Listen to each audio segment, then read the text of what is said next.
Hi guys, it's me, Rosel Fishing, and welcome back to my channel. For today's video ay inyo pong masasaksiyan ang aming paggagawa ng lambat sa umaga at ang pangingisda namin sa gabi. So come on guys, samahan nyo kami. Let's go!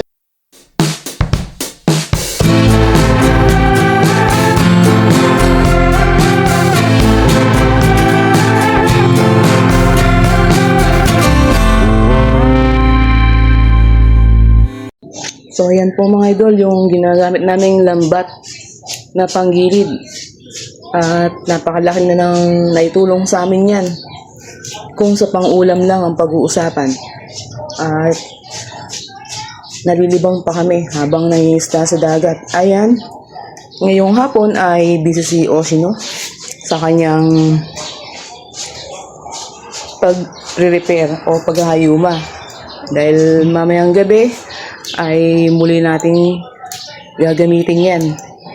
So, hindi maiwasan yung ganyang mga sira sa lambat sa ginagamit natin. Yan, kaya kailangan talaga nire-repair para hindi siya tuluyang masira. Madugo nga lang dahil 3 ball. Yan, medyo madugo nga lang kasi nga 3 ball yan. Kailangan mong tas-tasin yung 4 para ma-repair yung gitna niya. So, ito po mga idol. Busy si Oshino sa pag-prepare ng aming batangan na ikakabit niya sa unahan. So, ito yung binili namin before. Ayan. Ready na. Napatuyo na niya ng maayos. At, ayan, ginagawa niya. Minamasilyaan niya. Makinis. Para daw makinis. Bago pinturaan. Ayan, bago daw niya pinturaan. So, papalitan niya yung batangan namin dun sa unahan. Ito, kung matatandaan nyo, ito yung binili namin before. Kinuha namin sa... Anong lugar yun, Han? Storage. Yan. So, ganyan yung ginagawa niya. Minamasilya niya para pumantay daw bago niya ito pinturaan.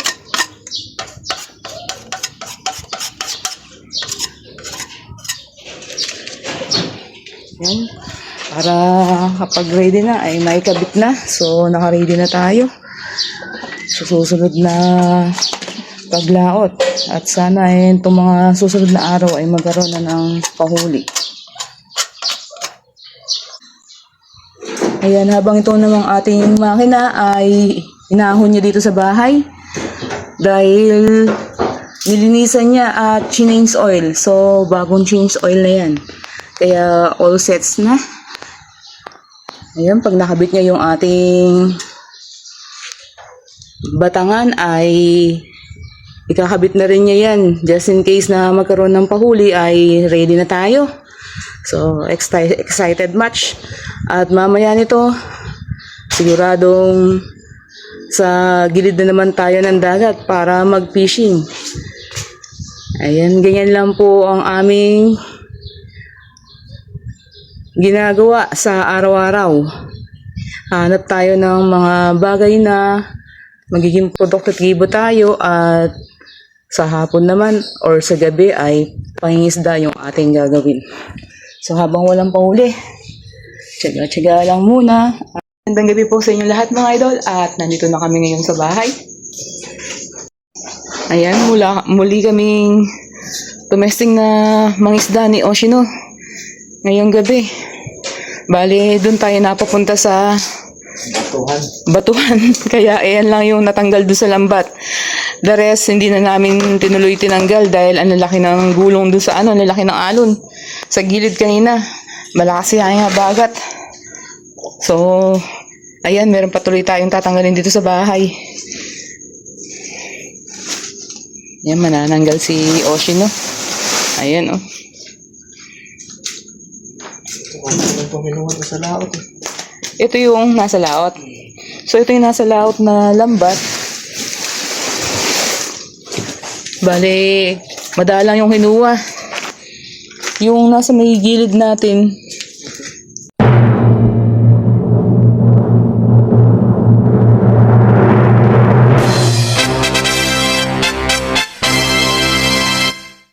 It's shoutout time. Shoutout to Idol Kadagat 183. Ayan po, Idol. Maraming salamat sa iyong suporta at panonood sa aming munting channel. Ingat ka po palagi sa iyong pangisda and God bless. Ayan, at sa lahat po ng mga gusto mong pa-shoutout, paki-comment lang po sa ating comment section yung inyong comment na pa-shoutout. So, automatic po na masya-shoutout namin kayo sa aming next video. At mega love shoutout po sa lahat ng aking mga beloved subscribers na mula sa simula ay nandito pa rin sa amin na sumusuporta at walang sawang nanonood sa aming mga munting videos. Ayan, appreciated much po talaga dahil kung wala kayo ay wala rin po kami sa larangang ito. Ayan, ingat po sa lahat. God bless po sa ating lahat. Ayan, oh. Yung sa may gilid, ang ganda ng kinuha niya. Ayan, oh. Masyado nga lang, Idol, malabo yung tubig, kaya napakahirap magtanggal dun sa lambat kanina. Kaya hindi na tinuloy ni Ocean yung panananggal. Dahil nga, ang laki ng gulong sa gilid. Ang lalaki ng alon. Kaya lumabo yung tubig. So, hindi makita yung bato. Kaya ginawa, dito na lang sa bahay tinanggal. So, tinaan na lang natin yan na medyo matagal. Para, ayan, tingahan siya ng, malagdagan yung tinga niya. Ayan, okay naman. Sulit naman yung ginawa nating pangingisda ngayong gabi. Ayan, talagang magtsatsaga lang muna po tayo dito sa gilid nitong panahon na to. At sobrang napakahirap po talaga ng pahuli. Ayan, halos lahat ay nagsisuko ng lumaot. Gawa ng wala po talagang mahuli. Bukod sa lugi na sa gasolina. Wala pang maparte.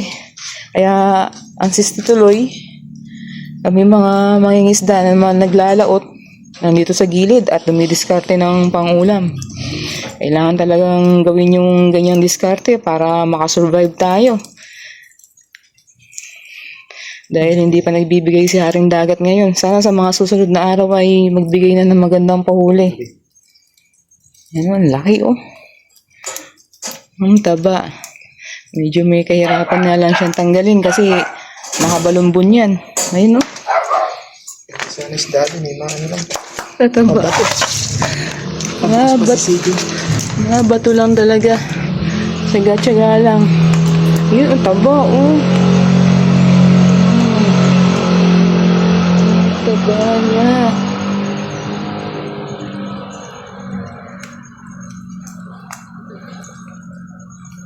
Taba, oh. Sarap nito inihaw. Ano? Sarap inihaw yan. Ano, silaw sila. Nakatutok yung flashlight mo. Ano. So, hindi kasi pwede yung mga idol na hindi gamitan ng flashlight. Ayan. Madilim. At hindi pwedeng bara-bara yung pagkatanggal natin dyan sa lambat. Sisira. Wala, kung saan lumusot, doon dadan. Oo. Yun yung pagtatanggal. So, kung di lang natanggalin dito, ito meron pa natira. Sa gilid yung marami. Ayun, nasa gilid na lambat. Ang maganda yung kinuha. Yun nga lang, yung isda natin ngayon ay isang klase lang. Puro aligasin. Unlike ng mga nakakaraang gabi ay iba-ibang klase. Siguro yan, gaganda yung tingnan natin yan pagdating na ng low tide. Ngayon kasi, maalaki yung tubig. Hirap magano eh. Pero sa bato. Sadyang mahirap lang talaga. Sa batuan. Ayan, hindi nga natagal si Ocean sa hirap kanina dahil nga ang daming bato doon. Hindi mo makita yung bato sa labo ng tubig. Maalon pa. Oh, yan. So, yan pa lang. Pang-ulam na. Madami pa yan sa hinuli natin kagabi. Sa isang gabi na nangisda tayo. Mas marami pa yan. Eh, ito pa. Oh, ito pa. Tatanggalin pa yung mga tinga na yan. Ang ganda ng tinga sa gilid.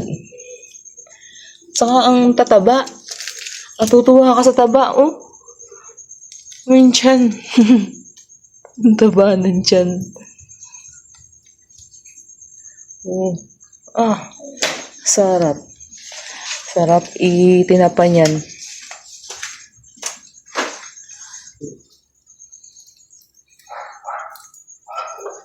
Hindi na kayang palusod yun.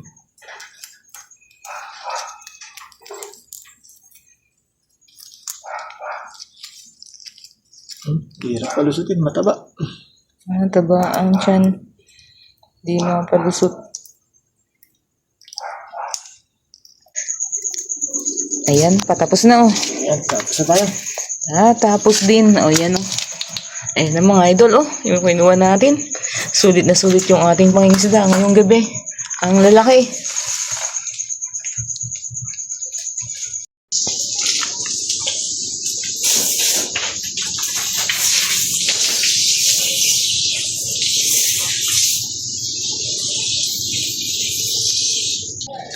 So yan mga idol, inyo pong napanood yung aming ginawang pangingisda sa gilid at yung ginagawa namin sa tuwing hindi kami nakakalaot dito sa bahay.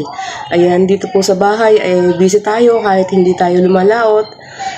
Nagagawa tayo ng mga kailangan nating gawin konektado sa ating pangingisda. Ayan, tulad ng anong lambat at yung pag-prepare ng ating makina. So, change oil ni Oshino yun para sa susunod namin paglaot ay okay na lahat.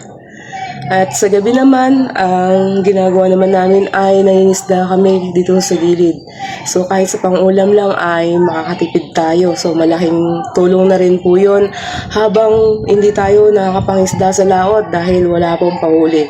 Ayan, dyan po ba sa inyong lugar? Kumusta po yung pahuli? So talagang dito sa amin ay pahirapan talaga. Ayan. So hindi muna po tayo lumalaot dahil nung mga nakaraang attempt namin ay halos wala kaming mahuli kahit na pang-ulam ay hindi kami nakakasalat.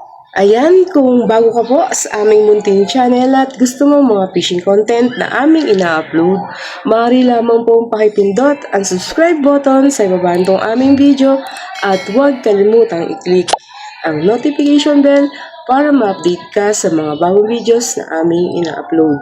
At huwag pong kalimutang pakishare. So bye for now. Thank you for watching and see you to our next video. Thank you. Bye-bye.